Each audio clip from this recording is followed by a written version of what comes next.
Hi, I'm Sam, and this is day 3 of my 13 days of horror. And this day, I'm doing Spider Baby, or the maddest story ever told. Pretty good. This was the second chain of the thing I was talking about the other day. Week on day 12 when I did the Old Dark House.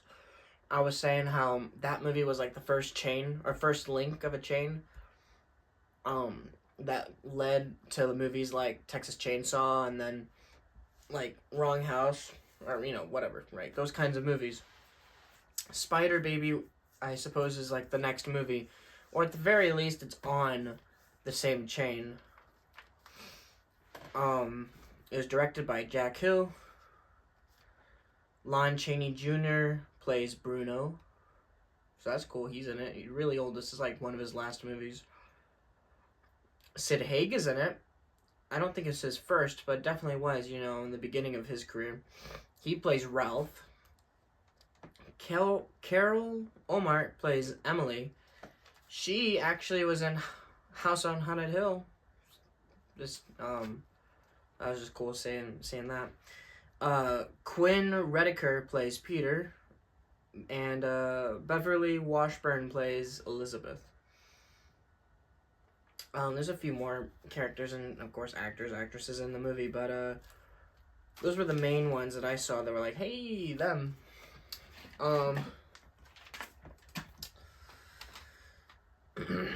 The credits dubbed this the maddest story ever told, a promise that's well on the way to being fulfilled in the opening scene alone, when Virginia traps and kills a hapless delivery man in her makeshift web. She's one of 3 siblings who suffer from a unique genetic disorder that causes them to regress back to childhood while retaining the physical strength and sexual maturity of adults. Lon Chaney Jr. gave one of his most memorable late performances as Bruno, their guardian protector, who has managed to cover up their crimes until 2 distant relatives lay claim to their house. When they insist on moving in, Bruno has to cross his fingers and hope that the children behave towards their new guests. This was the first solo feature by Jack Hill, whom Quentin Tarantino dubbed the Howard Hawks of exploitation filmmaking, and it remains one of his wildest and weirdest. Definitely not wrong about that. I find this movie very interesting in a lot of manners. And the ultimate fact is, ultimately it's like, if I were to tell you all of them, I would have to spoil the entire movie. And this is one that I think you should watch if you have not seen this before. This is a movie that you have on the background if you're like home alone or you live by yourself. This is not one that children should watch, mainly because of themes and such that are kind of shown and talked about in the movie. Would I want my brothers to watch this? Not yet. Maybe someday. But, like, right now, no. But this is definitely a very well-made movie.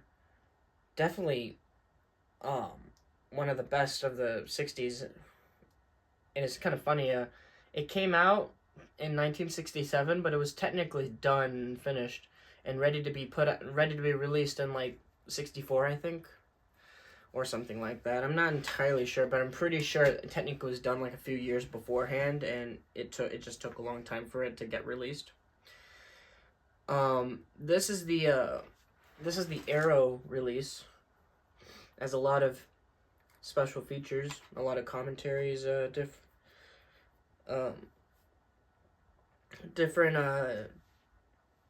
definitions of it.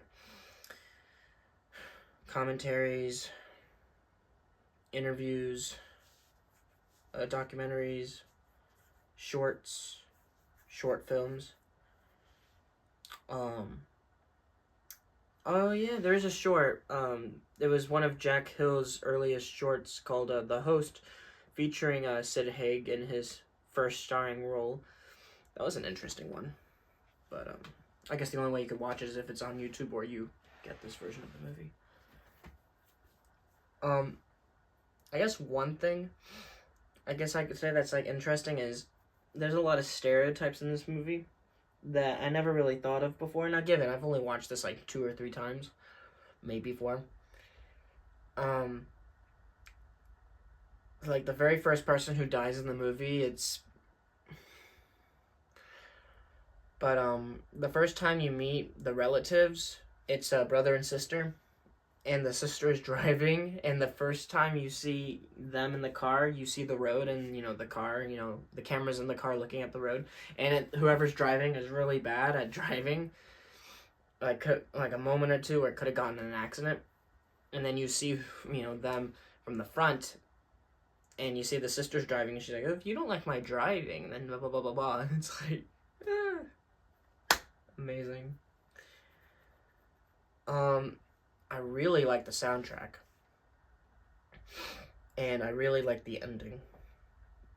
It's that kind of ending that's like, sometimes you just gotta do what you gotta do. Lon Chaney basically makes that face at the end of the movie to, like, one of the main characters. It's like, they're just... Well, actually, no, he doesn't make that face towards the main character. But he makes that face, and it's like, well, it's time.